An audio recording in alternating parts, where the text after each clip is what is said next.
Good evening there, everybody. What is happening? Hopefully, y'all are having a wonderful day today. So, when it comes down to it, I thought, of course, that I would review this little video. And I'm going to review a series of videos that I thought would be very particularly interesting to kind of review. For, of course, the fight that ended up happening yesterday between that of the Battle of the Davids, between that of David Morrell and that of David Benavidez. And I thought that I would review a couple of videos by that of a Dante's Boxing Nation, but also one video by that of an Aki TV, because of course Aki TV and Dante's Boxing Nation, they're trying to give David Benavidez once again, they're going to squeeze every juice out of that orange or out of that lemon that they can in order overall to use the most amount of use out of him. Once again, they pretty much give David Benavidez a certain amount of praise because they don't believe that David Benavidez is ever going to be the #1 pound-for-pound fighter. They don't believe that he's ever going to get past Dimitri Bivol or Artur Beterbiev, and personally, I don't either. At least not past an Artur Beterbiev, who I would favor in the Dimitri Bivol rematch. And on top of that, once again, they know that they can use his name to tear down that of a Canelo Alvarez. Well, Dontae's Boxing Nation and Aki TV, of course, they decided to take it a step further with their hatred towards Canelo Alvarez and their bitterness towards Canelo Alvarez, and they decided to state that David Benavidez, that he's the fighter that Canelo Alvarez should have been in his career, and that with this win that he's now surpassed that of a Canelo Alvarez, which of course for any of us that know boxing or have a real state of mind, we all know that that's ridiculous.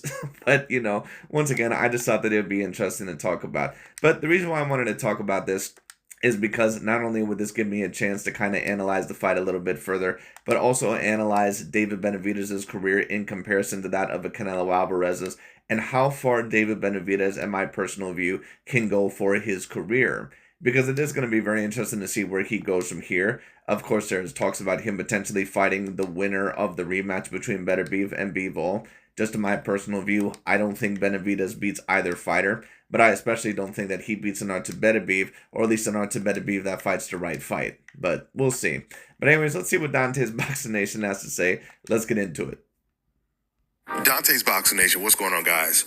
So David Morrell, he gets a unanimous decision win against David Morrell in one of the most significant fights of the year and one of the best fights of the year. This is the reason why we really need to start pushing for the best to fight the best, because we really get to see these fighters push to their limits. Now, I was out. I'm just going to say this very quickly, and I know that a certain amount of people are going to disagree with me. I don't really think David Morrell is that particularly skilled. And I know that a certain amount of people are going to heavily disagree. Pretty much like I said heading into this fight, the reason why I picked David Benavidez to win this fight is because there just wasn't really much that I really seen David Morrell beat David Benavidez in. I didn't think that he had the better mid-range game. I didn't think that he had the better defense. I didn't think that he really had the better head movement, nor the better feet. I didn't think that he had the better hand speed. There wasn't really much other than size and reach and power that he really beat David Benavidez in. And that pretty much showed within the fight. That's why David Benavidez was pretty much able to thoroughly outbox him throughout the majority of the fight. Because once again, many people took a look at this fight and they were basing it off of caricatures. They weren't basing it off of their actual super in-depth, boxing character. Because most people, when they watch boxing, they don't really know what they're truly looking at. David Benavidez may just come across as a fighter that is nothing but a pressure and a come straightforward fighter, but there's more to him that meets the eye if you know what you're watching. And when it comes to David Morrell, even though many people, of course, once again would assume that he's this quote-unquote very slick, Cuban black fighter, that's not really what he is. He's a come-forward fighter. And I was pretty much proven correct 110% in my assertions for this fight. By one of my friends right before the main event, what separates the two fighters when it comes to who's going to win this fight between Benavidez and Morrell. And I said the thing that's going to separate the two is defense. And this is the reason why I slightly favor David Benavidez to win this fight. And it was defense that really won David Benavidez this fight, because both Benavidez and Morrell, they threw around the same amount of punches, but Benavidez, he was blocking the majority of Morrell's punches. Agreed. David Benavidez, once again, a lot of people, they think that just because he's a little bit more of a come forward, pressure fighter, that he doesn't have an elite level defense because, those fighters of the past, they don't really have that good of a defense. Now, Benavidez, would I say that his defense is quite as nuanced or as great as, say, as that of a Canelo Alvarez or maybe someone like that, or say a Floyd Mayweather or someone that's an elite level fighter defensively? No, not quite. he kind of only shows up in that Mexican shell. But because of his size and overall his long arms, and on top of that, he does move out of the range, a little bit better than what people give him credit for. He defends relatively well. But he's going to have to be very careful, because one thing I noticed about David Benavidez in this fight that he always does, he shuffles his feet a lot when he comes forward.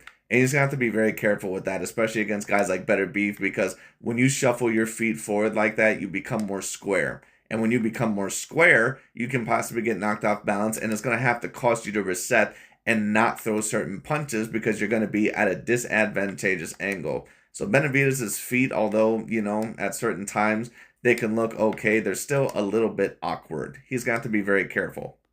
This is the graphic that I put up in my prediction video, giving the speed and defense edge to David Morrell. There's no doubt about it. If you know anything about both of these fighters heading into this fight, at least what you've seen in the pros, you would know that David Morrell does not have a higher boxing IQ, nor a grander skill set or a more variant skill set than that of a David Benavidez. I already said people this. David Morrell is not this Araceli Lara or Guillermo Rigondeaux type of fighter. People went heading into this fight because they said David Morrell, oh, he's from the Cuban boxing school. He must be a lot like Araceli Lara and Guillermo Rigondeaux. He's nothing like those fighters. Nothing. And that's why we've seen him not fight anything like a Araceli Lara or a Guillermo Rigondeaux within that fight. Benavidez's defense is way underrated. And you got to give Morrell credit, because he has a hell of a chin. He has a granite chin. Not only did he take a good punch, but he managed to hurt David Benavidez a couple times and even knock him down. David Benavidez, he did some smart things in this fight. And that knockdown actually that ended up happening, I believe it was in the 11th round. That punch, from what I had seen, it really didn't even land on his head. But, of course, he still was able, to kind of punch David Benavidez and get him down. So, I mean, it still counted as a knockdown, but, I mean, somewhat. But, to be honest with you, the punch really didn't even land. He would always take this step back when Morrell is about to punch, so Morrell would be out of range. And I noticed Yes, that's what a great mid-range boxer can do. That's also something that Canelo Alvarez can do. Now, do I believe that Benavidez is as good within the mid-range as a Canelo Alvarez? No, personally, I do not. Do I believe that he's as good in the mid-range as, say, an Inoue or that as a Terrence Crawford? No. David Benavidez, in my personal view, is never going to be on the skill level of those fighters.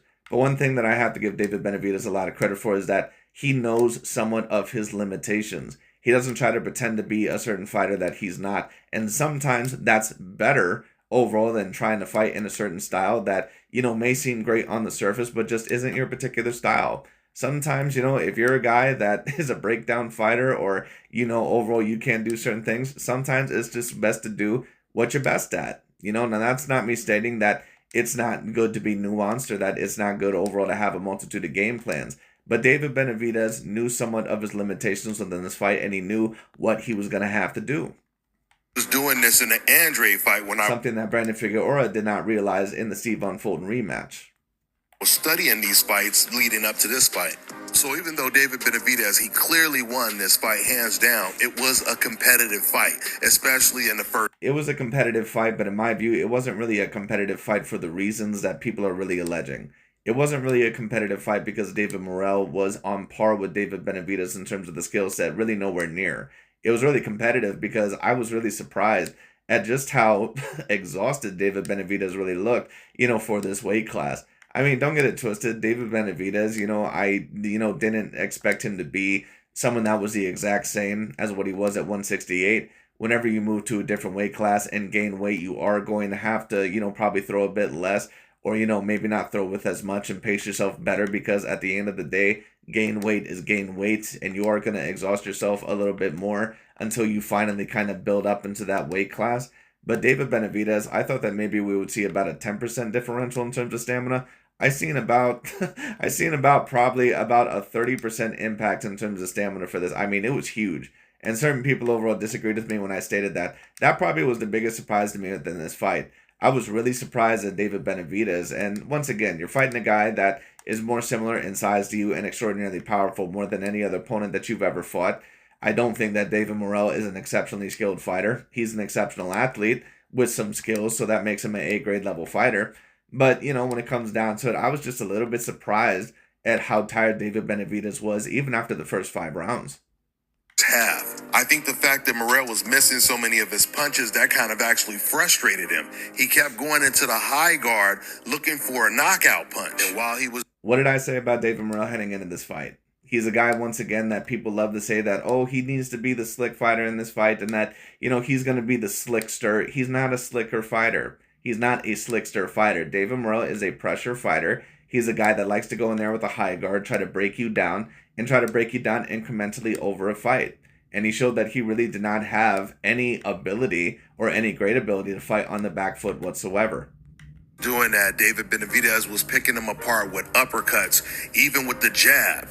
David Benavidez was showing a good jab in the second half of this fight.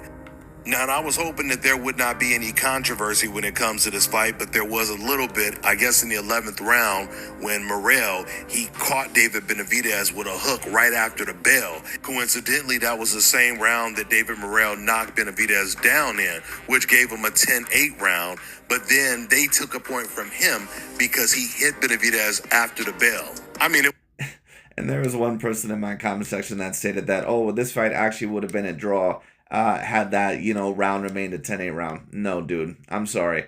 I don't know what fight you were watching, but no, this fight was not that particularly close. I had David Benavidez winning this fight 9-3. Now you could have it 8-4 if you wanted to. That's the most amount of rounds I could give Morrell is 4. And to be honest with you, that's being a little bit charitable. It probably was more around 9-3 or 10-2, you know, but anyway. Was a little controversial by the referee, but it didn't matter because the fight wasn't close enough. So agreed. Now David Benavidez, he moves on to fight the winner of Beterbiev versus Bivol. And I'm telling you right now, Benavidez against either one of those guys is going to be a great fight, but Benavidez versus Beterbiev, that would be an absolute classic. At the end, I'm not quite sure if it would be an absolute classic. I think that it would be a classic ass whooping. I'm not really quite sure if it will be a classic fight. Now, there's certain things about Benavidez' style to where I think that he has a chance against either Bivol or Beterbiev. But Beterbiev, in my view, he's just going to be too strong, too skilled, and someone that really is just a tank. You know, even Dmitry Bivol stated with Artur Beterbiev, he said literally every punch that Artur Beterbiev threw was just, you know, rock solid.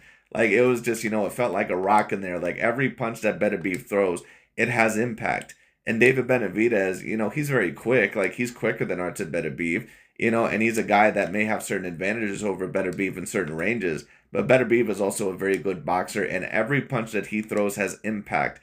And if he throws to the body very early against Benavidez, throws to the arms, and if Benavidez has the same stamina issue as what he did within this fight, I don't see him lasting against Beterbiev. But we'll see.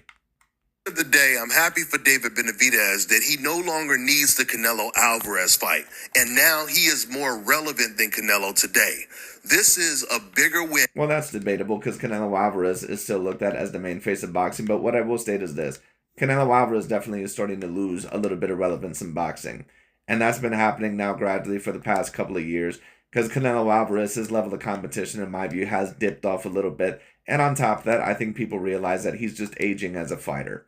You know, it is what it is. And, you know, the Edgar Berlanga fights and the Jaime Munguia fights, you know, those are all good. But, of course, that's not the main fight or fights that people wanted to see. They wanted to see David Benavidez. And I understand that, you know, certain people will be like, oh, well, Benavidez didn't keep his mandatory position, all sort of stuff. Well, you can state that if you want to. But I think that, to be quite honest with you, that Canelo Alvarez, that he made it as difficult as possible for that fight to possibly be made. Just my personal, look at it.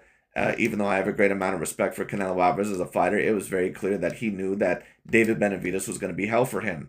And that's why Canelo, he says that, oh, well, you know, he doesn't offer me anything other than 20 plus pounds. Right, but then you asked for $200 million for that fight. So, I mean, let's stop bullshitting Canelo.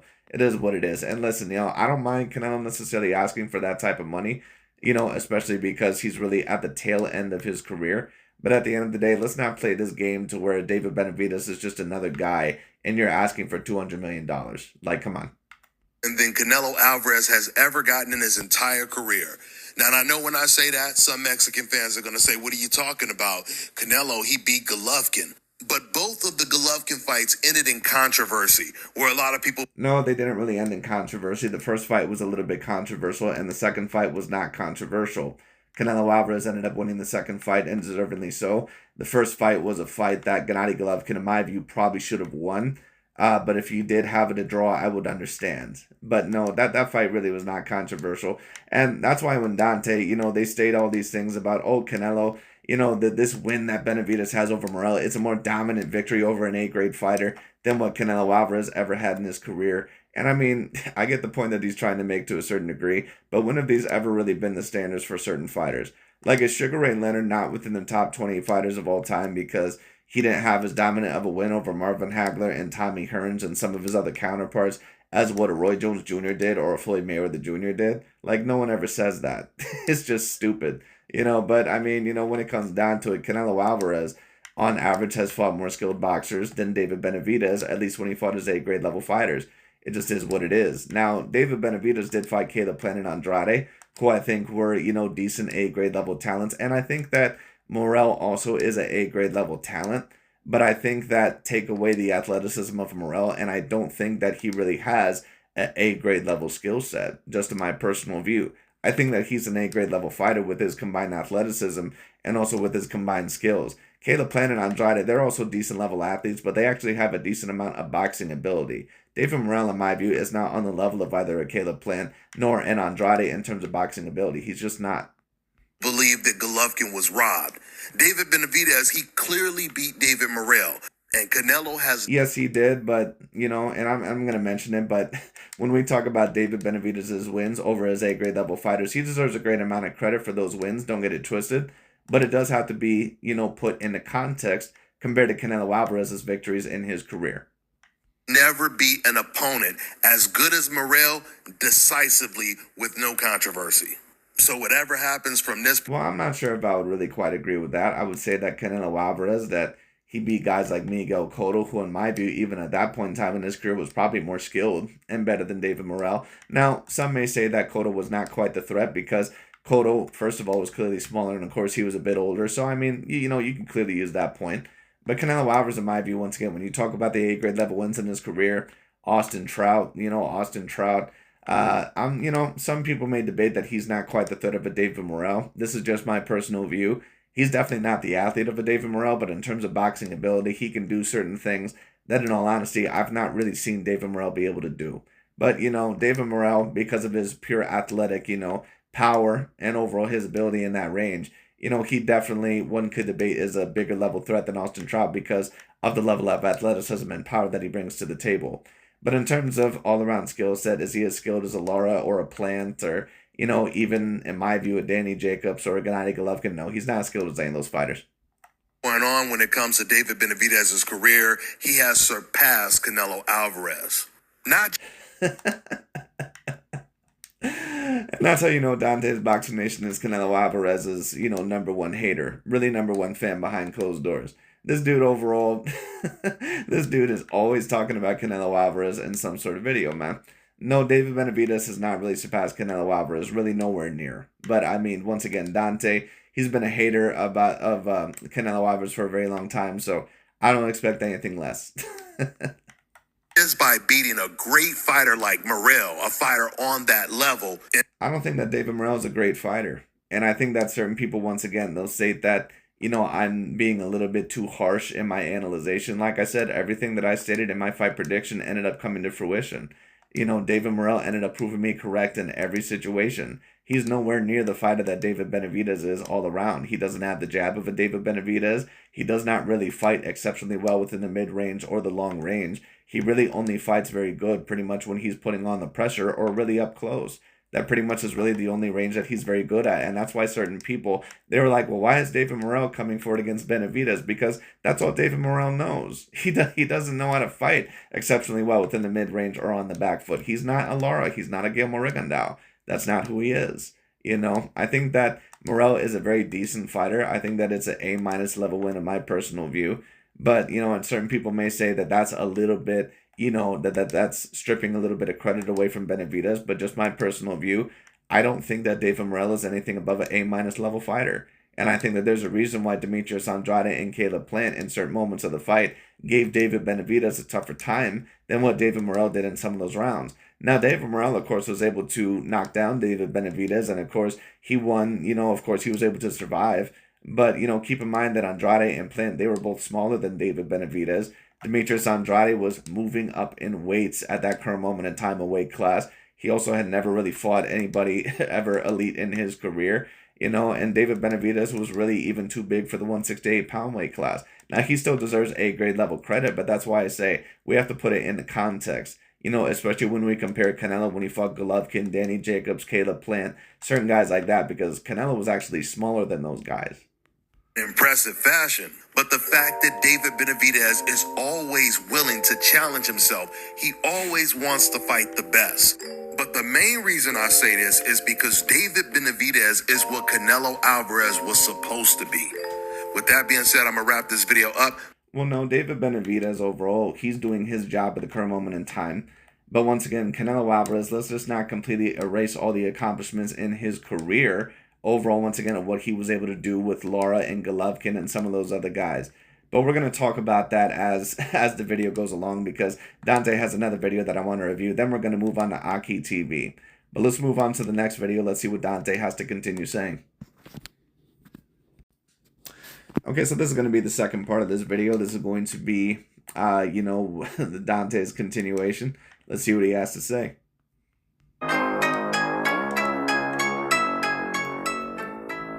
Dante's Boxing Nation, what's going on, guys? So after David Benavidez gets a unanimous decision win over David Morrell at the light heavyweight division, the biggest win of his career, one of the questions is, what does Canelo Alvarez think about David Benavidez's win? What does he think of him now? What is Canelo Alvarez saying to himself right now? I'll tell you exactly what he's saying to himself. He's saying, thank God I never even considered getting in the ring with this monster. Canelo Alvarez may not be the best fighter, but he knows when he sees fighters that are better than him. Dante's Boxing Nation always loves to discredit certain fighters, He loves to say that Canelo may not be the best fighter. No, Canelo is an all-time great level talent. He's also an all-time great level fighter. Like I said, most people, when they analyze boxing, they have no idea what they're looking at. And it's no offense against Dante's Boxing Nation, but he has very low boxing IQ. That's why he gets so many fight predictions wrong, so off basis. And listen, you can have a 50-50 level fight to where you predict the wrong person to win. But if you're a good analyzer, at least somewhat of what you brought up should be somewhat relevant. That's why when Dante's Boxing Nation brings up certain fight predictions, so much of the shit that he brings up never comes to fruition. No matter which side ends up winning, because he has no idea what the fuck he's talking about. Canelo knows when he sees greatness, and it's not in the mirror. And when I say greatness... And listen, what I'll say is this. Do I believe that Benavidez is ever going to be an all-around more skilled or more talented fighter than Canelo? No. He just doesn't come across to me as that level of fighter. Canelo is a guy that has way better head movement than David Benavidez. He's a guy that even has better defense than Benavidez, and Benavidez is not a bad defensive fighter whatsoever. He's also a guy that, in my personal view, can fight a little bit better within a multitude of ranges than what David Benavidez can. But that being stated, that is not to discredit Benavidez whatsoever. Just because one fighter is better than another fighter does not necessarily mean that overall that fighter does not deserve a great amount of credit. But David Benavidez is a guy that that Canelo and Benavidez. Now, of course, Canelo still should have fought Benavidez in the 168-pound weight class, and I do criticize Canelo Alvarez to a degree, because if you're going to fight all the other guys, then you have to fight the main guy that people want you to fight at that weight class. But the thing is about Benavidez is that Benavidez is a guy that's just way bigger than Canelo. And not only is he bigger, in terms of the weight, but he's also bigger in terms of the height and reach. So even when people mention, certain fights like Floyd Mayweather and Canelo Alvarez, I mean, you can mention that, but even Canelo fighting David Benavidez, like, that's going to be a very daunting task. Because it's not even like Canelo Alvarez can compete with David Benavidez in terms of height and reach. Like, he's outreached and outlengthened against Benavidez by several inches, at least in certain categories. And then on top of that, David Benavidez is also going to be 20 pounds bigger. So, I mean, once again, it's going to be a very daunting task. I mean greater than Canelo.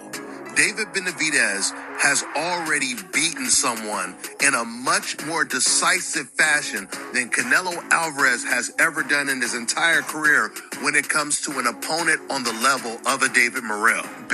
But what level is David Morrell really on? Is he really someone that is more skilled than Gennady Golovkin? No. Is he someone that's more skilled than Lara? No. Is he more skilled than someone like a Danny Jacobs? In my personal view, he's not. Is he more skilled than a Caleb Plant? No. Is he more skilled than, a Miguel Cotto? No. I don't think that David Morrell, once again, I think that he's an A-grade level win because he's got some skills, and on top of that, he's a great, great athlete. Like, he's a phenomenal level athlete, but in terms of boxing skills, he's not really an elite level fighter. Is everything that Canelo Alvarez was supposed to be. Smaller fighters like Floyd Mayweather and Terrence Crawford were always willing to get in the ring with guys that are way bigger than them. This is also a reason why I wanted to review this video. Because Dante's Boxing Nation, once again, always going on a surface level analysis, he always wants to put Terrence Bud Crawford in the same realm as a Floyd Mayweather, and he's just not. And that's not me trying to state that Terrence Bud Crawford is not an all-time great fighter. He is.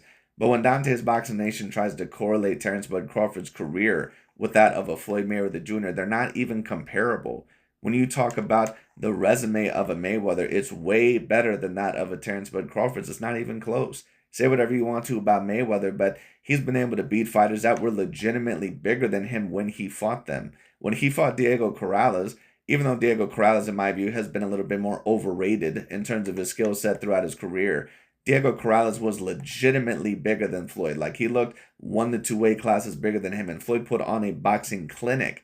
And that was when Diego Corrales was looked at as one of the top 10 pound-for-pound level fighters. When he fought Canelo Alvarez, although Canelo, yes, shorter and, not as lengthy in terms of height or reach, Canelo was still a legitimate 15 pounds bigger than Floyd when you talk about that fight. And there were some other fighters that I'm sure I'm not mentioning, Oscar De La Hoya as well. Even though he wasn't necessarily at the peak of his career, he still was bigger. So when Dante's Boxing Nation is stating that Crawford is always willing to fight guys that are bigger, well, he's going off of the fact that Crawford has moved up multiple weight classes, right? But there are certain fighters that are at lower weight classes, but they really don't belong at that weight class forever. Like, when you talk about Oscar De La Hoya was a guy that had about like a 74 to 76 arm reach, and a guy that was about 5'11", damn near 6 foot.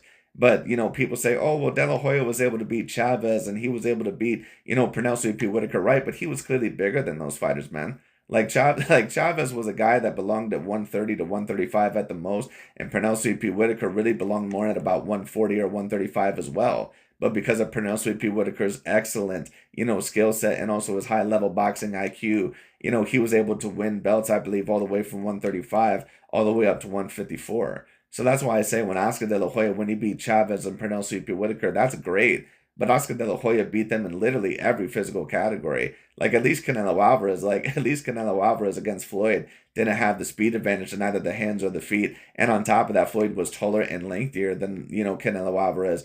There wasn't one physical attribute that Pernell Sweet Whitaker nor that of a Julio Cesar Chavez beat Oscar De La Hoya in. So that's why I say, Oscar, it's great to take a look at those wins. That's great, but there's only so much credit I can give you for beating those fighters when they really were probably, in all honesty, about 1.5 to 2 weight classes smaller than you. And then on top of that, when you start facing fighters of your own same size, you start to have problems and you start losing. Like a Sugar Shane Mosley when he could compare with your size once he moved up in weight, or, that of a Felix Tito Trinidad, or some of the other guys, So once again, you can't be fooled just by that on the surface level. And when we talk about Terrence Bud Crawford, I'm sorry, but who has he ever actually fought that's been an A-grade fighter that's been legitimately bigger than him? Now, I mean, Victor Postol, he was a bit lengthier than Crawford, so I'll give him that if you want to. But I mean, Victor Postol, give me a break. He's not someone that's an A-plus level fighter. He's very stiff. He's someone overall that does not handle lateral movement very well. And it's not like he's that much bigger than Crawford. So I mean, it is what it is. When you talk about that of an Errol Spence Jr., I mean, you can debate that he's a bit girthier, but combined with the reach that Crawford had, about a 3-inch reach advantage over Spence, it pretty much evens out. And it's not like Crawford is not, it's not like he's a small welterweight. He's a guy that rehydrates at about 160 to 165, even at the welterweight class. So he's a natural welterweight fighter. When you talk about Canelo Alvarez and even Madrimov, Dante is trying to paint this picture that Crawford is, way smaller than Madrimov. No, he's not. He even rehydrated heavier than Madrimov in the fight. And that was his first fight there, at the 154-pound weight class. Now, just because in your first fight at a weight class, just because you rehydrate heavier than that fighter doesn't really mean that that's your natural weight, because Canelo Alvarez, for example, against Bivol, he gained a little bit of extra weight trying to compete with the power, of Bivol and the size, and it didn't work to his edge. It actually worked to his disadvantage in that fight because he ran out of stamina so quick. But, the thing is, once again, is that Terrence Bud Crawford, he's a guy that also out-lengthened Madrimov by that of 5 inches in terms of the reach. So has Crawford really ever fought someone that's been legitimately A grade and actually bigger than him, like a Gennady Golovkin was against Canelo, or a Danny Jacobs, or a Caleb Plant, or that of a Callum Smith, or that of a Sergey the Crusher Kovalev? No, honestly, he really hasn't. Floyd also did it with Canelo. He also did it with that of a Diego Corrales. He also did it with that of a multitude of other fighters, Oscar De La Hoya. Crawford has not done that in the same fashion as what a Floyd Mayweather or what a Canelo Alvarez did. And certain people may disagree, but that's just the bottom line. Terence Crawford, when he fights that of a Canelo Alvarez, that's really going to be the one major time to where Crawford was clearly outsized in a fight. Stronger than they are at much higher weight classes and as big and much higher weight classes. When has Terence Bud Crawford ever fought someone at a much higher weight class? Never. It's never happened. Terence Bud Crawford, like these guys act like Terence Bud Crawford is the size of Chavez or something. Terence Bud Crawford is 5'8" with a 74, 75-inch arm reach. He's a guy that is the same, size as Floyd, height and reach-wise almost, but he's even bigger. He's got a couple of inches on Floyd in terms of reach, and someone that's even heavier than Floyd. He's someone that's about 10 to 15 pounds heavier than Floyd Mayweather. So once again, Terence Bud Crawford, no. Strong as Canelo Alvarez is, he didn't even want to fight David Benavidez in his own weight class at 168. But Canelo Alvarez is not really a natural 168 pounder. Now, that's not me stating that gave Canelo the right to try to make that fight as hard as possible to make or to duck David Benavidez. But at the end of the day, once again, people try to act like Canelo is this natural 168 pounder. Dude, Canelo is 5'7" with a 71-inch arm reach. He's not a natural 168 pounder. He's not as big as Caleb Plant. He's not as big as Munguia. He's not as big as Edgar Berlanga. Like, take a look at the clear size difference when Canelo even fights guys like Munguia and Berlanga. There's a huge size difference. So once again, that's why it's hard to compare with Canelo and Crawford just on the surface, because Terence Bud Crawford has never really been in fights like that in his career, to where he's fought A-grade level fighters, and they've been clearly bigger than him. And I don't consider Edgar Berlanga as an A-grade level fighter. But guys like Danny Jacobs and Caleb Plant and Callum Smith and Sergey Kovalev, and also, debatably Jaime Munguia, yeah, I would consider all those wins at least around the A- level. Gennady Golovkin as well. I don't know if Terence Bud Crawford has ever actually been in a fight to where he's been outsized the same way that Canelo was in some of those fights. Just is is what it is. Benavidez is a complete nightmare for Canelo Alvarez, because not only would David Benavidez... And I agree, David Benavidez is a complete nightmare for Canelo. He's a guy that's clearly lengthier, clearly taller than Canelo Alvarez. He's going to be 20-plus pounds bigger than Canelo Alvarez if they fight at the light heavyweight division. On top of that, he's extremely quick, and he's a guy that, his gas tank doesn't appear to be as good as what it is, but Canelo also was a guy that never had that great of a gas tank. And on top of that, Canelo's already undersized for the 168-pound weight division as it is. So if he has to fight a light heavyweight guy and David Benavidez, someone who's very fast and someone that, appears to have a decent chin, someone who can be knocked down and hurt, but someone who has a decent chin and someone that has a great amount of grit, he definitely is a nightmare for Canelo Alvarez. Beat Canelo from the outside, he would beat the hell out of him on the inside as well. David Benavidez's jab alone would have Canelo Alvarez's eyes swelling up. And when they fight on the inside, Benavidez would constantly... Well, Benavidez has a very good jab, but I think that he would have a harder time landing it over that of a Canelo Alvarez. And David Benavidez, although he has a very good jab, I don't think that he has quite the jab of a Canelo Alvarez. Now, the question would have been is that if those two would have fought at their absolute peaks, what Canelo Alvarez would have done to try and offset David Benavidez. More than likely, Canelo Alvarez, he would have had a little bit of a mix of, tactics of the Caleb Plant, also but the Jaime Munguia fight. So he fights sometimes a little bit more on the back foot, but also tries to press David Benavidez a little bit forward.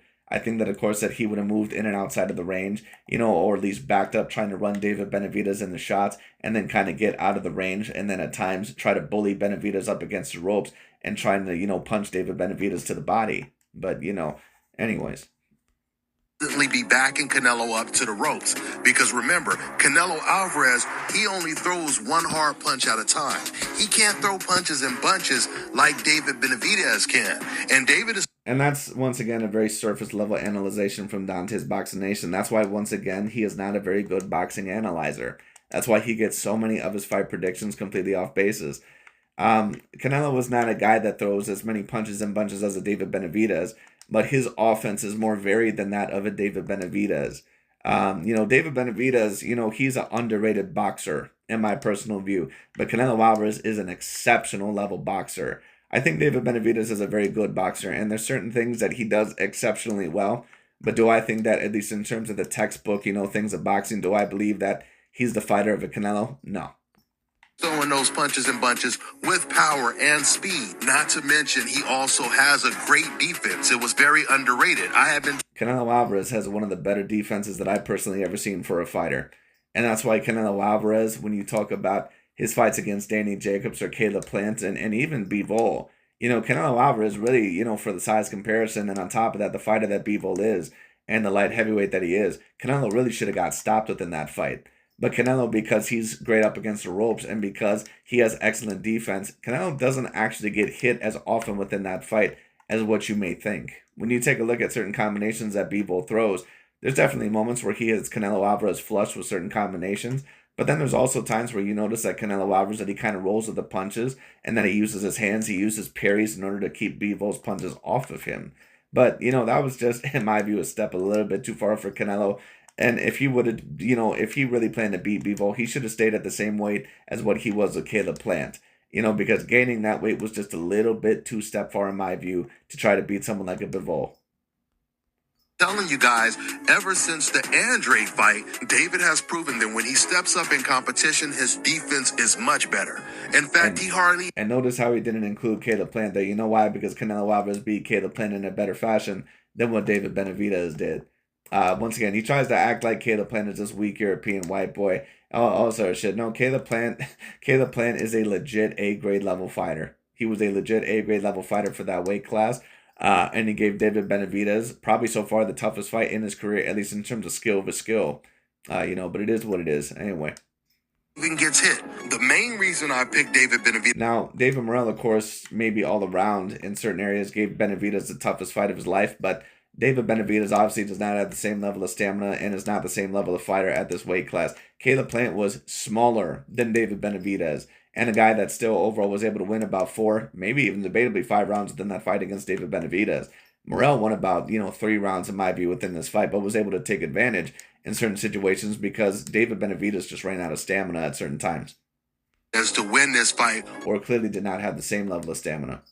Was because of his defense. After watching Morrell's last fight a couple of times, I felt that David Benavidez's defense was slightly better because Morrell, he kept getting hit with the same punch over and over again, which was the lead right hand in that fight. He was also getting hit with the jab a lot as well. Now, even though David Benavidez, he did get hurt in this fight against Morrell and he got knocked down, overall, he didn't really get hit that much. Morrell actually threw more punches than Benavidez did, but Morrell was not really landing anything. And I'll tell you right now. And not only in my view does that show the defensive ability of Benavidez, but also shows the limited offensive ability of David Morrell. And once again, people will think that I'm trying to strip away credit from David Benavidez. That's not what I'm stating. It is an A-grade level win. But David Morrell, like I said, heading into this fight, I have no idea why so many people thought that this was an actual 50-50 level fight for. When I see David Morrell, he comes across to me as a relatively one-dimensional fighter. He does not come across to me as an exceptional level fighter. And I was pretty much proven correct within this fight. If Morrell couldn't hit David Benavidez at will, Canelo Alvarez, he would barely even touch Benavidez. And you have to attribute... Well, Canelo is a way better fighter than what a David Morrell probably ever was. This is what it is, at least in terms of all-around skill set. But the interesting thing would have been is had these two fought at their absolute peak, what could have Canelo Alvarez done in order to get past that guard and just to get past David Benavidez's size? Because it would have been interesting to see how Canelo, who clearly would have been undersized for the fight, how he would have been able to get around that high guard and the long arms and the long body of David Benavidez to see if he could have kept him off of him and to keep him honest. That would have been interesting.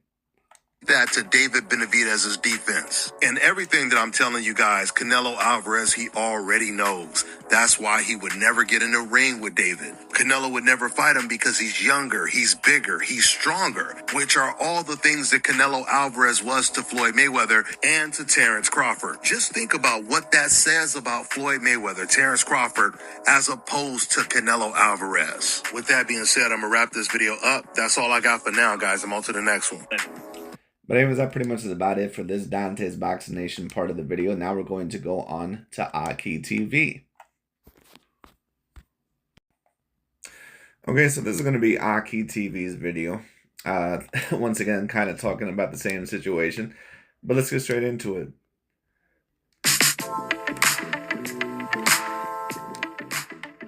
Well, the pound-for-pound king in the sport of boxing, Terrence Bud Crawford, gave his reaction to David Benavidez, the Mexican monster, climbing up the pound-for-pound list by defeating David Morrell after defeating Alexander Volstik, Demetrius Andrade, Caleb Plant, Anthony Durrell, and other good contenders. The Mexican monster, David Benavidez, is becoming the fighter that Canelo Alvarez should have had been. At the moment in time, These guys act like Canelo Alvarez, like he's Fernando Vargas or something. Canelo Alvarez, once again, has many A-grade level wins in his career, at least in my view. You know, once again, he has the win over Austin Trout. He has the win over Lara, Gennady Golovkin, Miguel Cotto, Sergey Kovalev, Danny Jacobs, Callum Smith, Billy Joe Saunders, Caleb Plant, Jamel Charlo, and Jaime Munguia. In my view, you can debate that all those wins were somewhat on the A-grade level, whether you rank them anywhere from the A- or to the A+ range. Now, certain people, of course, may debate certain fighters like Saunders and Callum Smith and, you know, certain fighters maybe like a Jaime Munguia, but you could debate that at least at the time that they were somewhere around the A- level. Keep in mind that Callum Smith, that he knocked out George Groves, who was a champion at the time, someone that formerly gave Carl Frost a hell of a fight, even though he had a little bit more wear and tear on him by that time. But Callum Smith overall had ran through some of that weight class. Not a supremely strong weight class in terms of actual competition, but he was able to defeat George Groves in relatively good fashion. So keep that in mind. You know, Billy Joe Saunders, of course, we all know that he's a relatively talented fighter, was able to embarrass David Lemieux, who was a former champion, when he still had a little bit of goodness left in his career. Of course, he also was able to beat that of a Chris Eubank Jr. and an Andy Lee. None of those guys are A-grade level fighters. All those guys are about B-grade level fighters, but he still was able to clearly beat them, you know, or at least Andy Lee and that of a David Lemieux, you know. So Billy Joe Saunders, in my view, was an A- level fighter, you know. But anyways. David Benavidez has already surpassed Canelo Alvarez. That's right. There isn't a win on Canelo career, on his record, that's more impressive than Benavidez beating David Morrell. And even Demetrius Andrade. For the people that don't know, Canelo ducked Boo Boo for an entire decade. Not just Canelo Alvarez definitely was not interested mainly within that Demetrius Andrade fight. Now, at one point in time, I believe that they did try to make that fight happen, but to be quite honest with you, I don't really blame Canelo Alvarez too much for not really taking the Andrade fight, because Andrade was always a fighter that was kind of very high risk but very, very low reward. And a big part of the reason why that was is because Demetrius Andrade, you know, overall, he made certain stupid decisions overall in order to not have a better resume in his career. Of course, we all know that eventually he pulled out of the Jamel Charlo fight. Of course, you know, of course, he thought he was getting lowballed. And listen, I get it to a degree, but that could have completely turned around your career. And I think that the Canelo Alvarez fight would have eventually happened had Demetrius Andrade actually had some decent names on his record. But of course, that did not end up transpiring. that, he also avoided him for undisputed at middleweight. He passed on that opportunity because he wanted no parts of Andrade. After Canelo stated his dream was to become the first middleweight undisputed champion of all time. However, he didn't want to fight Andrade to do so. That's how much he feared Andrade. But guess who didn't? The Mexican monster, Benavidez. He didn't just... Well, this is what I also have to state. Because, once again, when people take a look at this on the surface, the way that Aki TV and Dante's Boxing Nation are trying to frame it, of course, we all know that they're idiots, but it is what it is. Aki TV and Dante, of course, what they're trying to state is that, well, David Benavidez has this dominant win over David Morrell, or a very clear win, and Canelo doesn't really have, you know, his clear wins like over Gennady Golovkin or Lara, right? But when Canelo fought Lara and Golovkin, those fighters, not only were they more skilled than a David Morrell and more experienced, but on top of that, someone like a Gennady Golovkin was legitimately bigger than that of a Canelo Alvarez. When you talk about David Benavidez, he's not really fought a fighter up until now that's been a little bit bigger than him that actually could have been looked at as an A-grade level fighter. When he fought Caleb Plant, you know, it was looked at as a very decent fight, and I think that he deserves A-grade level credit, but David Benavidez clearly was the bigger fighter of the two, because David Benavidez really belonged more at the 175-pound weight class. When Canelo Alvarez was at 154, at least he truly actually belonged somewhere around the 154-pound weight class. Now, eventually, as his body was growing, he really belonged a little bit more at the 160-pound weight class. But even when he was at 160, there was a certain amount of fighters that were legitimately bigger than him. Like Gennady Golovkin and Danny Jacobs, they're legitimately bigger than Canelo. Danny Jacobs is 6 foot or 6'1" compared to Canelo Alvarez is 5'7", and he also had a longer reach. He's a guy that's bigger than Canelo. He's just naturally bigger. He's bigger, he weighs heavier, and he's lengthier than that of a Canelo Alvarez. He just is. And Gennady Golovkin also was heavier and lengthier, and a guy that was all around bigger in both of their fights as well. Canelo Alvarez did not weigh as heavy as a Gennady Golovkin. He didn't have the same amount of height as a Golovkin. He also did not have the same amount of reach as a Gennady Golovkin. So the only way to really compare that is if David Benavidez, is if he's able to beat someone like that of an Benavidez, someone that not only is looked at as a top 5 level pound-for-pound fighter and very decently skilled, and someone that can compete with him in terms of athleticism, but someone also that can compete with him in terms of size, and that David Benavidez overall, that he may even be potentially a little bit smaller than. And I don't think that Benavidez is smaller than Benavidez, in my personal view. But that would be the only way that you can compare it. The only way that we can compare Canelo's win over Gennady Golovkin or a Lara is to probably fight someone like a Bivol or a Benavidez. Beat Andre. Also, I mean, Lara, to be fair, I don't think that he was ever officially top 10 pound for pound like once upon a time what Bivol was, so maybe that's going a bit too far. But, you know, the Gennady Golovkin win especially, the only way that you can compare that is if Benavidez beats someone like an Benavidez. That's the only way that you can compare that. beat David Morrell. And I'll be the first one to admit, I'm actually the first one that picked Andrade and David Morrell to beat Benavidez. Yes, because you're an idiot and you have no idea what you're watching. So the fact that Benavidez proved me wrong and everyone that thought the same thing by not just fighting Morrell and Andrade, two boogeymans, but defeating them impressively at the same time. Like I said before, there isn't a win on Canelo's entire resume, his whole career, that's more impressive than Benavidez beating David Morrell. And even Demetrius... Well, that's not true once again, because Canelo Alvarez, by beating Golovkin and also having the win over Lara and also Danny Jacobs, in my view, all those wins are more impressive than the victory that David Benavidez got over David Morrell.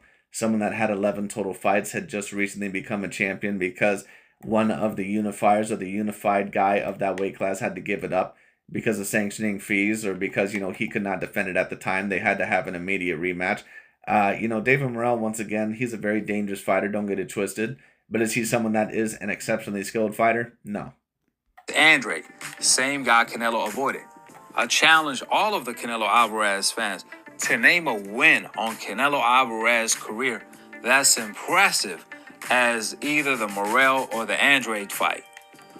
Every time... Well, Canelo, in my view, has a multitude of victories that are more impressive, debatably at least, than David Benavidez' win over David Morrell. And once again, you know, certain people, they're going to look at me a little bit side-eyed, or they're going to look at me a little bit, you know, with a little bit of complexity. But they're going to say, how could you say that those are bigger wins? Well, in my view, Canelo Alvarez, when you talk about his wins, at least when you talk about the size comparison, his win over Gennady Golovkin in the rematch, you know, his win over Lara, even though that was a fight that could have went either way, his win over Danny Jacobs, his win over Caleb Plant, you know, and his win over Sergey Kovalev. Well, I mean, maybe not quite Sergey Kovalev, but certainly the other wins that I mentioned, those wins, in my view, would be more impactful than the win that David Benavidez got over David Morrell. And I know that certain people are going to disagree with me, and they're going to say, how could you state that? Because David Morrell is not really more talented than any of those fighters that I just listed. He's not really a better boxer than any of those guys. He's a guy that maybe is a better athlete than some of those guys.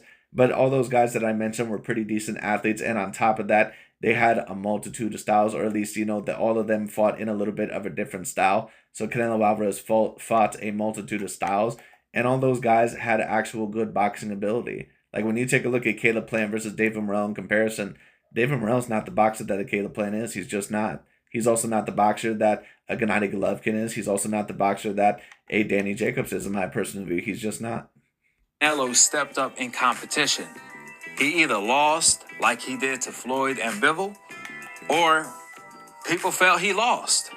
The fight was so close. No, and that's not true. Canelo Alvarez, you know, he had a very tough fight with Lara that a lot of people thought could have went either way. They gave it to Canelo Alvarez, which I don't mind because once again, Lara insert rounds, you could debate that he was not throwing enough and that Canelo's body work was starting to get the better of it, and his level of pressure just is what it is.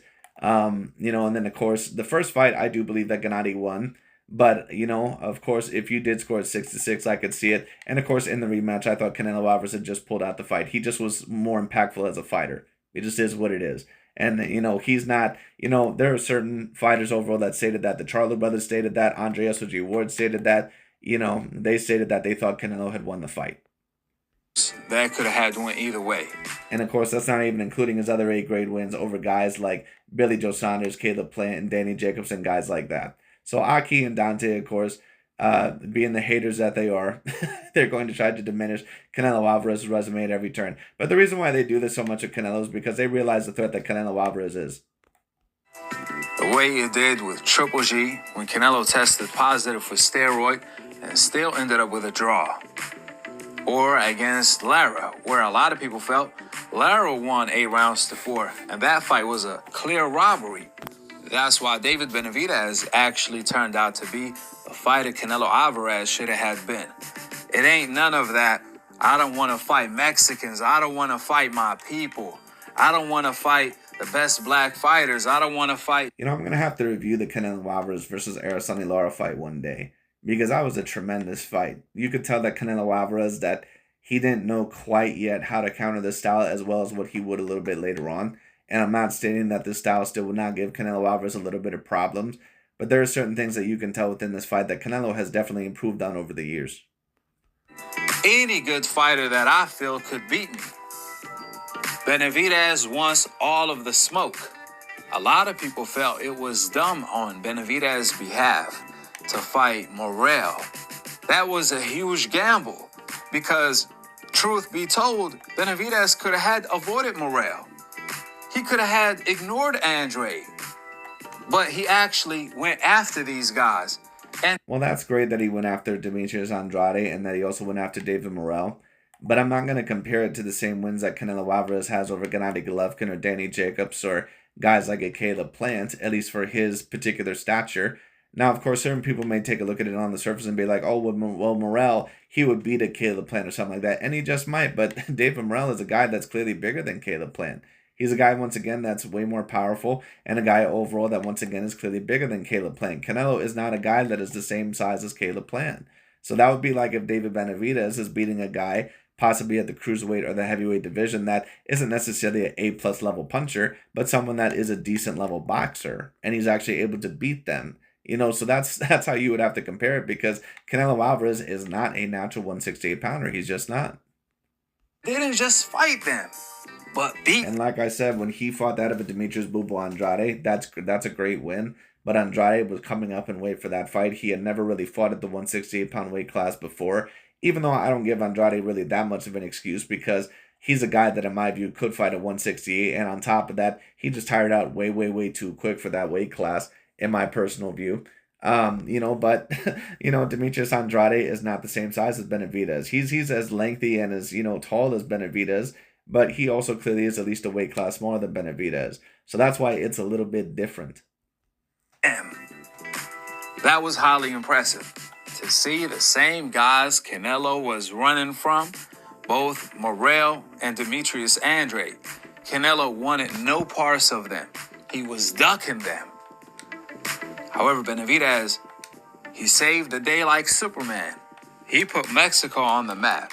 He put respect on Mexico, or I should say, he restored respect on the Mexican name after Canelo shitted on it or put dirt on it. The way he was ducking, or I should say, he put feather ducks on it. Well, it ain't no more of that. Benavidez is a real throwback, old school Mexican fighter. He's bringing that spirit back of wanting to find out if you are really truly the best fighter in the world. At this point, Benavidez doesn't even need Canelo anymore. Benavidez's buzz is way more than Canelo because I'm not sure if it's way more than Canelo Alvarez, but I think that Benavidez has put himself in a good situation that he doesn't exactly need Canelo Alvarez in order to really make a bigger name for himself. But the thing is about David Benavidez is that he's really going to be at a crossroads for his next fight because the next fight that he might potentially take, which I assume will be against Artur Beterbiev, that is not going to be an easy fight for him. Artur Beterbiev is a guy that punches harder than David Benavidez. He is a legitimate light heavyweight fighter, and he's a guy that's a better boxer than what most people give him credit for. Beterbiev is going to be a very daunting task for that of a David Benavidez, and Benavidez is the same size as an Artur Beterbiev. So that's why, this talk from Aki TV and Dante, they're saying that David Benavidez has surpassed Canelo. Oh, that is really fruitless if you know anything about boxing, because Canelo has beaten guys that are legitimately bigger than him and guys that would have been either pound for pound talents or guys that would have been A-grade level fighters. David Benavidez, all the big A-grade level wins in his career, is no offense against him, but against Caleb Plant, he clearly was the bigger guy, and Caleb Plant already had suffered a knockout loss to Canelo Alvarez just a fight before that, I believe.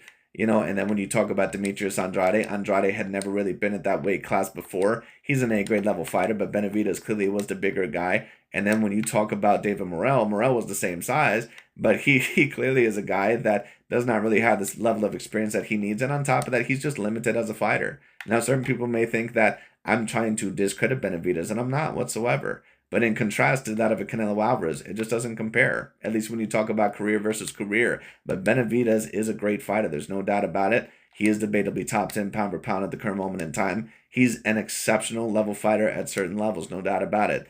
But the real test is going to be against Artur Beterbiev. People are fed up of Canelo ducking, dodging, and cherry picking. He's lucky he's fighting Crawford, because that really saved the day, or saved this year for Canelo. Speaking of... Well, Aki, you're one of these people that believe that Crawford can give David Benavidez a boxing lesson. And you're one of these people that believe that Canelo Alvarez, that he was quote-unquote ducking Terrence Bud Crawford. So shouldn't you be happy that Canelo Alvarez is fighting a fight that you allegedly wanted so bad? That's how you can tell that these guys, that they're just bitching the bitch. Because these guys, they just hate Canelo Alvarez's guts so much. And listen, I understand that Canelo Alvarez, that out of the fights that he could have took, he decided to talk about Terrence Bud Crawford, who's of course naturally smaller than him, versus David Benavidez, who may be more, more comparable in size. But to be quite honest with you, I think that there could be a debate that Crawford and Canelo, that overall that they may be a little bit more comparable in size than what a Benavidez and a Canelo Alvarez could be. Because at least the Crawford, Crawford's going to be outweighed by like 20 pounds. If Crawford stays at the best weight, that's true. But at least like their height and reach can be comparable. Benavidez and Canelo Alvarez, not only is Benavidez going to be 20 pounds bigger, but Canelo Alvarez is a guy that's going to be several inches shorter and also have a lesser reach. So, once again, you have to count that factor in as well. Crawford, he gave his reaction to Benavidez getting dropped in the 11th round when he tripped by saying, "Whoa." But of course, that being stated, Crawford has also never fought above 154. So, that's also a little bit understandable as well. At least Canelo has one belt at 160 to 175 before. So, there's a debate that can kind of go either way. That was a good fight. Indeed it was. But it would have had been a great fight if Morrell was on his P's and Q's. However, you got to give Benavidez credit where credit is due. Even though I picked Morrell to win, I was surprised at multiple things. The first thing, in the first round, I automatically knew Morrell was going to lose watching the first round. When I saw Benavidez close the gap on Morrell, and Morrell just stood flat-footed. He wasn't using his footwork, circling Benavidez or any of that. Stood his ground, went to the high guard, allowing Benavidez to close the gap. And when Benavidez went to the inside, he had options. He could hit Morrell with a left hook to the head or the... Once again, you know why Aki TV was surprised by a lot of these things? Because he doesn't judge things off of depth. Aki TV is another one of these casual boxing fans. And when I say casual boxing fan, I'm not talking about someone that just watches boxing here and there and, overall doesn't try to analyze. But what I should say is that he's a casual analyst. That's what Aki TV is. Aki TV is a guy that analyzes things based off of certain stereotypes and caricatures more than what he really does their actual character depth. And that's why I talked about that. Once again, Aki TV is not a guy that analyzes things within a great amount of depth or with a good analysis. Audio. And that's why so many people that they were surprised about how David Morrell looked within this fight. It didn't surprise me because I knew what I was watching when it came to David Morrell. He's not a guy that's excellent on the back foot. He's not a guy that's excellent within the mid-range. He is a come-forward fighter. That's what he is. And that's why when certain things ended up getting heated up, David Morrell ended up coming forward within the fight. And a lot of people were surprised. It didn't surprise me because, once again, that's what David Morrell is. And when he feels most comfortable, it's on the front foot. Right hook to the head or the body, uppercuts, overhand hooks. I mean, he could hit Morrell at that distance with everything in the kitchen sink. I was under the impression Morrell was going to control the distance and not allow Benavidez to get close to him. Because you were judging this fight once again off of a caricature of what David Morrell was supposed to be and not what he actually was. And this is why many people end up getting their sports predictions wrong to such a vast degree, because they don't judge once again off of the real actual analyzation. Most people don't really know what they're watching. Like I said, many people were expecting this fight to be like a Rigondeaux versus Nonito Donaire type of matchup, or like a Lara versus somebody that's a very straightforward fighter. That's not what this fight was going to be. Like I said, Morrell's not those fighters, and that's why this fight looked vastly different compared to those other fights. Or to punching range, since he had the longer reach. Plus, he had the footwork. So, once again, you have to take a look at people's behaviors and what they usually repeatedly do. You can't just take a look overall at what they have and say, well, this is what you're supposed to do, so this is the fight that I expect. You have to take a look at what people actually do. And that's why I say David Benavidez heading into this fight, his ability was underrated and Morrell's ability was overrated, because people tried to state something about Morrell, something that he never was. He's never a slick fighter. He's never been that. He's not a guy that's ever been a Rigondeaux or a Narasani Lara. But at the same time, people said that David Benavidez is just this one-dimensional fighter that all he can do is pressure, and, he's not going to have the foot advantage, over that of David Morrell, or the defensive advantage. And like I said, headed into this fight, I disagreed with that, and I was proven 110% correct. He's going to use his lateral movement to walk Benavidez to shots. Well, you thought that once again, Aki TV, because no offense against you, but you don't have the best analyzation boxing skills. Because once again, you didn't really take a look at David Morrell for what he actually was. You took a look at him as what he was supposed to be based on other Cuban characters that we've seen within boxing history. And he's not that guy. Instead of standing in front of Benavidez. And that's the one thing he should have never done. You do not allow someone to close the gap and come to a punching distance without at least making them work for it if you don't make them pay. Agreed, but David Morrell is not a very nuanced fighter. And even Aki TV is going to kind of admit that within this up-and-coming minute. There should have been 5 lines of defense that Benavidez had to get across before getting to Morrell.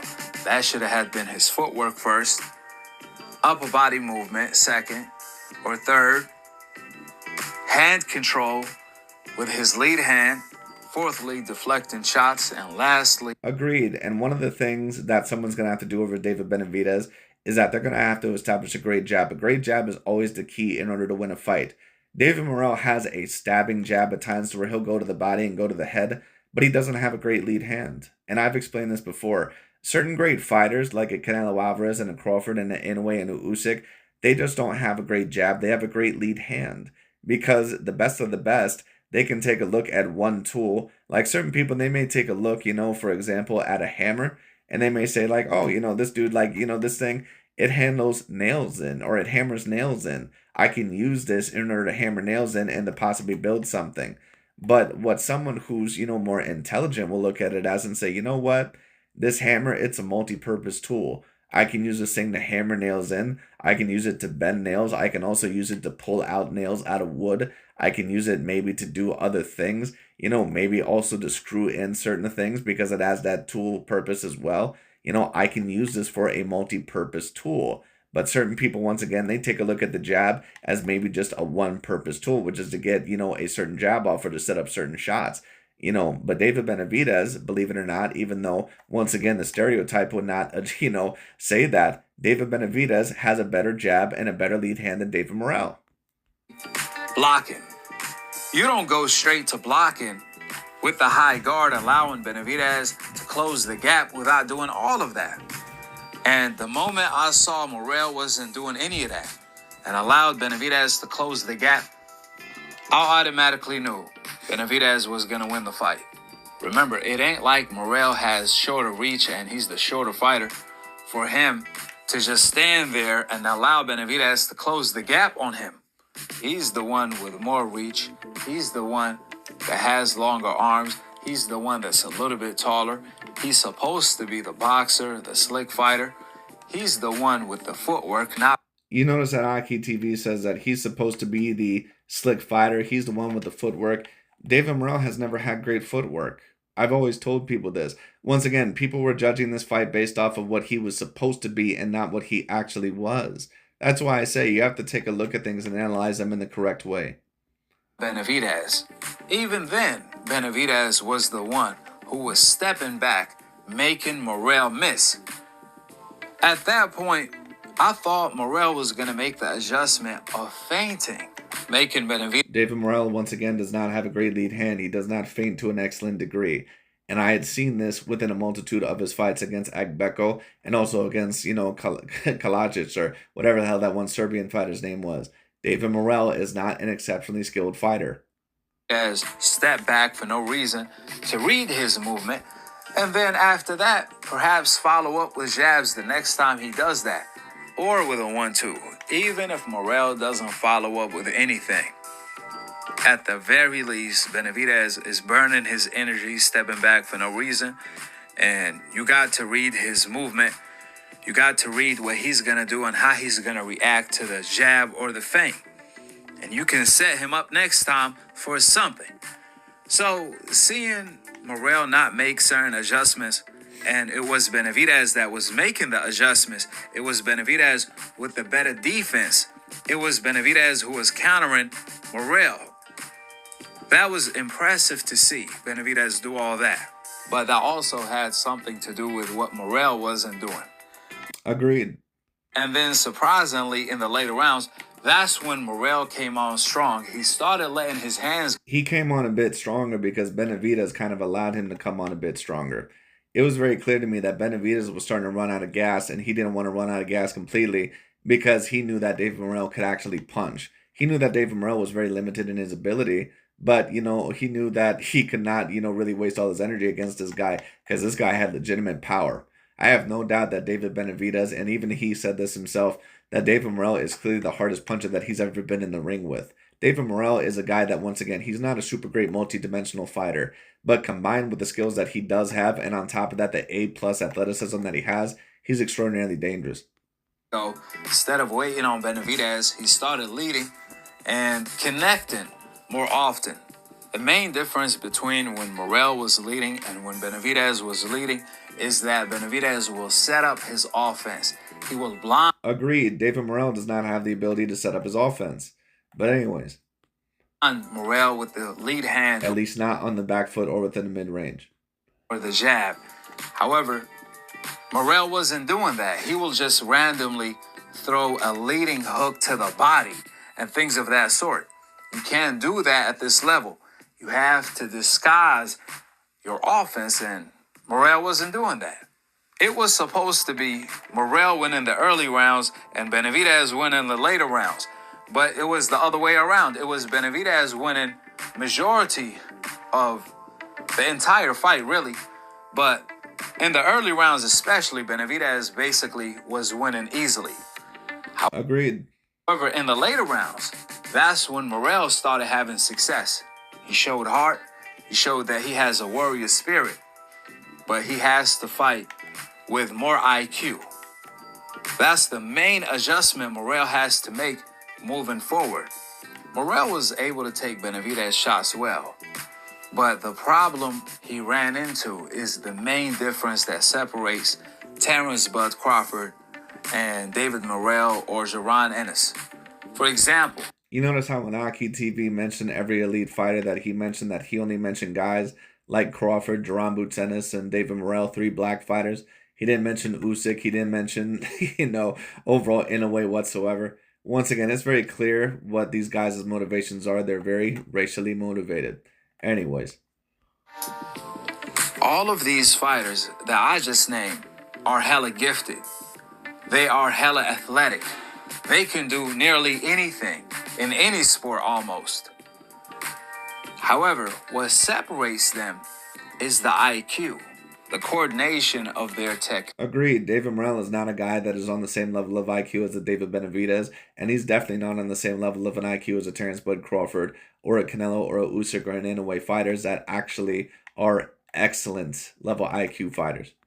Technique mixed with their IQ. Obviously, Crawford has better defense and more hand speed and more power as well. But the main thing that separates Crawford and Jaron Ennis along with Morrell is the IQ. Yeah, Benavidez. Well, I need to see it with Jaron Ennis a little bit more because no offense against him, but he hasn't really fought anybody in his career. So I'm going to have to see that, but we'll see. Has faster hands, but Morrell had faster feet. Benavidez, he could throw. But just to talk about it, do I believe that Jaron Ennis is a better all-around fighter than David Morrell? No question. A lot of punches. Morrell, on the other hand, he has more power and longer arms. But the main thing that separates them two is Benavidez's IQ. He was able to outsmart Morrell and beat him to the punch. He beat him to the punch, and he beat him by putting himself in a better position. Agreed. And he beat Morrell off of a multitude of things. He beat him off of that, and he also beat him overall once again by being better defensively. A guy that has a better jab, a better lead hand, he just beat him off of a multitude of categories. Like I said, the only categories that David Morrell really beats David Benavidez in is punching power and a little bit of size. To be honest with you, that's really about it. David Benavidez fought intelligently. Morrell, on the other hand, I'm not sure what was his game plan. However, you got to give credit to Benavidez for making Morrell fight that way. Well, did he really make David Morrell fight in that way, or did David Morrell really fight like how he always does? It's going to be very interesting to see what David Benavidez can do against Artur Beterbiev. And once again, this is in no way me trying to discredit David Benavidez.